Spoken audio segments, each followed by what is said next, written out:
Hello everyone, welcome back once again.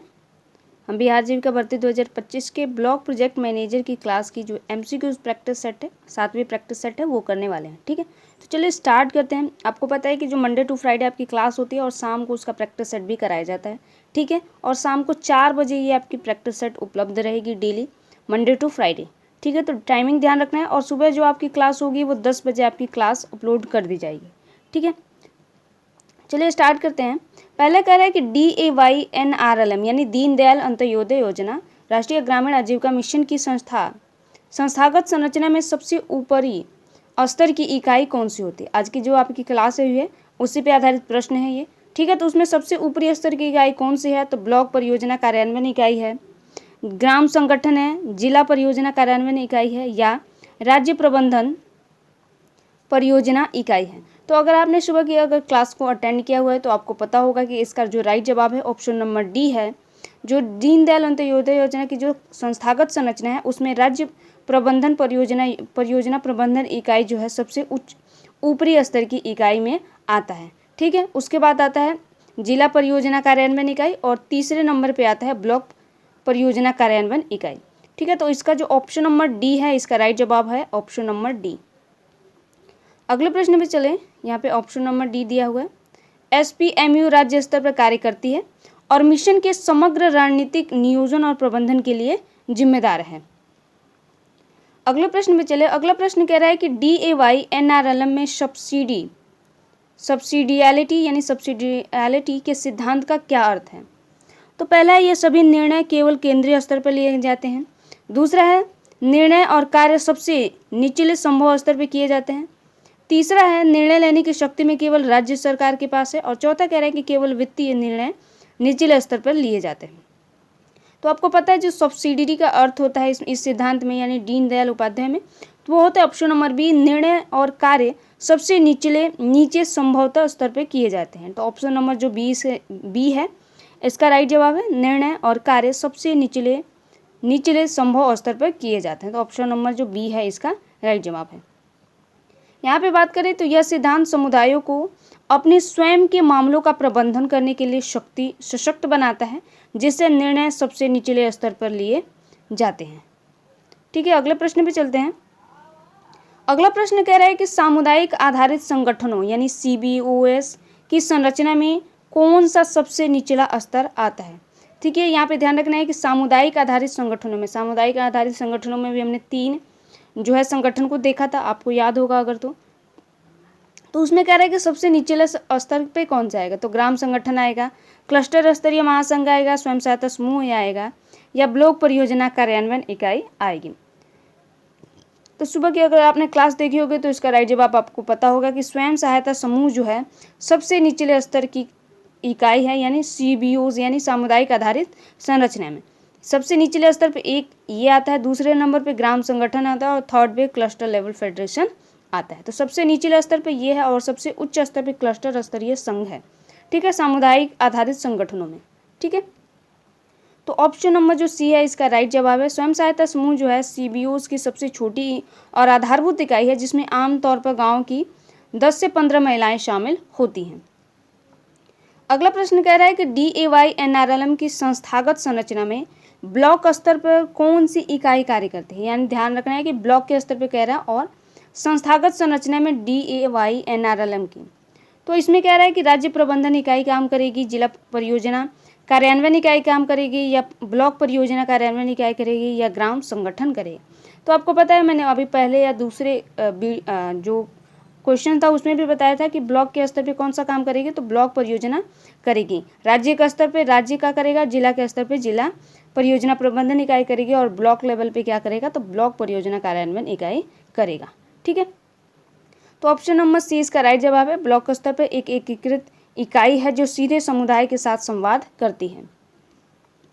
अगला प्रश्न कह रहा है कि कौन सी इकाई विभिन्न स्वयं सहायता समूहों को एक साथ लाकर गांव के स्तर पर एक बड़ा मंच प्रदान करती है।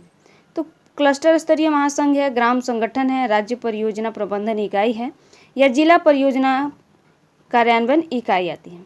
तो आपको पता है कि जो स्वयं सहायता समूह में जो 3 स्तर होते हैं, 3 स्तर हमने पढ़ा था कि सेल्फ हेल्प ग्रुप्स के 3 स्तर होते हैं। जिसमें सबसे निचले स्तर पे ग्राम संगठन आता है, सेकंड लेवल पे यानी गांव के स्तर पे ग्राम संगठन आता है और थर्ड लेवल पे क्या आता है, क्लस्टर लेवल फेडरेशन आता है। तो गांव के स्तर पे कौन सी इकाई है जो स्वयं सहायता समूहों का एक मंच प्रदान करती है, तो ग्राम संगठन प्रदान करता है। तो ऑप्शन नंबर जो बी है इसका राइट जवाब होगा, ऑप्शन नंबर बी। ग्राम संगठन गांव के स्तर पर स्वयं सहायता समूहों का एक संघ है जो ज्ञान साझा करने और सामूहिक कार्यवाही के लिए एक मंच प्रदान करता है। अगला प्रश्न है कि राज्य परियोजना प्रबंधन इकाई का प्रमुख कौन होता है? तो ब्लॉक मिशन प्रबंधक होता है, जिला मिशन प्रबंधक होता है, राज्य मिशन प्रबंधक होता है, या ग्राम संगठन के अध्यक्ष होते हैं। तो यहाँ पे ध्यान रखना है कि राज्य प्रबंधक इकाई पूछ रहा है, ठीक है। राज्य परियोजना का प्रबंधक इकाई, तो हमने देखा था कि राज्य परियोजना का प्रबंधक इकाई का प्रमुख कौन होता है, तो राज्य मिशन निदेशक होता है, ठीक है। तो ऑप्शन नंबर जो सी होगा इसका राइट जवाब होगा, ऑप्शन नंबर सी, राज्य मिशन निदेशक।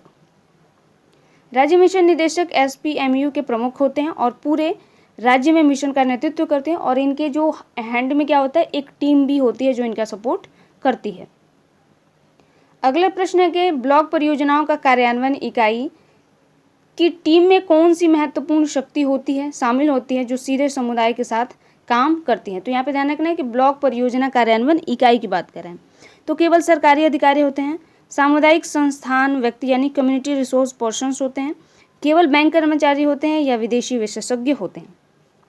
तो अपने क्लास में देखा था कि जो ब्लॉक परियोजना प्रबंधक इकाई में जो एक टीम होती है, उस टीम में क्या होता है, तो सामुदायिक संस्थान के व्यक्ति होते हैं, यानी कम्युनिटी रिसोर्सेज पर्सन्स भी उसमें ऐड होते हैं। तो ऑप्शन नंबर जो बी है इसका राइट जवाब है, ऑप्शन नंबर बी।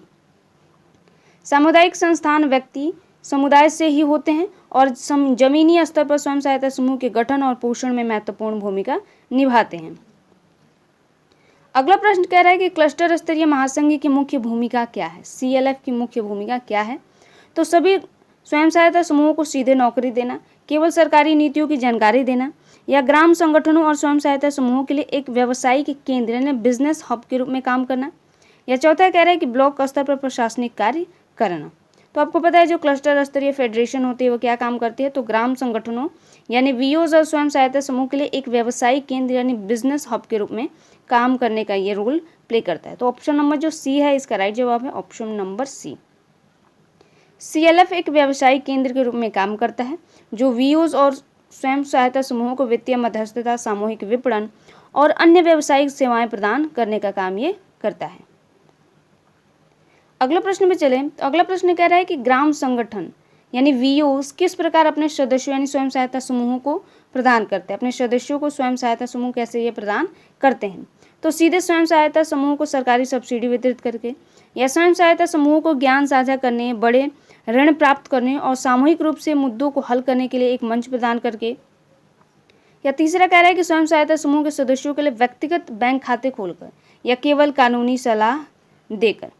तो अब आप इसको जवाब दीजिए कि इसका राइट जवाब क्या होगा। अगर आपने क्लास सुबह अटेंड की है तो आपको पता होगा कि इसका जो राइट जवाब होगा ऑप्शन नंबर बी होगा। स्वयं सहायता समूह को ज्ञान साझा करने, बड़े ऋण प्राप्त करने और सामूहिक रूप से मुद्दों को हल करने के लिए एक मंच प्रदान करने का काम ये करता है। तो ऑप्शन नंबर जो बी है इसका राइट जवाब है। आप भी साथ में क्वेश्चन को सॉल्व करते हुए चलिए ताकि आपको पता चले कि आपने जो सुबह की क्लास अटेंड की है वो अभी तक आपने जो सुबह की है उसको अभी तक आपने कितना उसको याद किया है।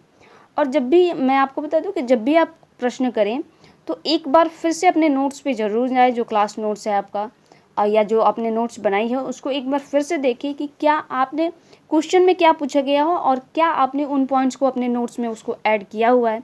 अगर नहीं किया हुआ है तो फिर से ऐड करें और देखिए कि क्या क्वेश्चन बन रहे हैं और कैसे क्वेश्चन बन रहे हैं, और आपने क्या आप उन क्वेश्चंस को या जब आप क्लास अटेंड करते हैं तो उन पॉइंट्स पे फोकस करते हैं या नहीं करते हैं। तो ये आप एक काम करिएगा तो बेटर होगा कि ताकि क्वेश्चन जितने आएंगे आप उसको सॉल्व कर पाएँ। ठीक है, तो राइट जवाब इसका बी था। VOs अपने सदस्यों के लिए यानी स्वयं सहायता समूह के लिए एक साझा मंच के रूप में कार्य करता है जिससे वे एक दूसरे से सीख सके और बड़ी गतिविधियों के लिए एक साथ काम कर सकें। अगला प्रश्न पे चले तो कह रहा है कि DAY NRLM की बहुस्तरीय संस्था संरचना यानी मल्टी टायर्ड स्ट्रक्चर का मुख्य उद्देश्य क्या है? तो केवल सरकारी अधिकारियों के लिए रोजगार सृजन करना, राज्य से गांवों तक संसाधनों, क्षमता, सहायता और सहज के प्रवास को सुनिश्चित करना, केवल शहरों में रहने वाले लोगों को लाभ पहुंचाना और चौथा है बाहरी फंडिंग पर पूरी तरह निर्भरता। तो जो इसका मल्टी डायमेंशनल स्ट्रक्चर है, इसका जो मुख्य उद्देश्य होता है वो राज्यों से गांवों तक संसाधनों, क्षमताओं और सहायता के सहज प्रवास को सुनिश्चित करना है। यानी ऑप्शन नंबर जो बी होगा इसका राइट जवाब होगा ऑप्शन नंबर बी। कह रहे हैं कि यह पूरी संरचना एक मजबूत प्रणाली बनाने के लिए डिजाइन की गई है जो सबसे निचले स्तर तक समर्थन सुनिश्चित करती है ताकि मिशन के उद्देश्य प्रभावी ढंग से प्राप्त हो सके। तो ये आपके 10 पॉइंट हैं।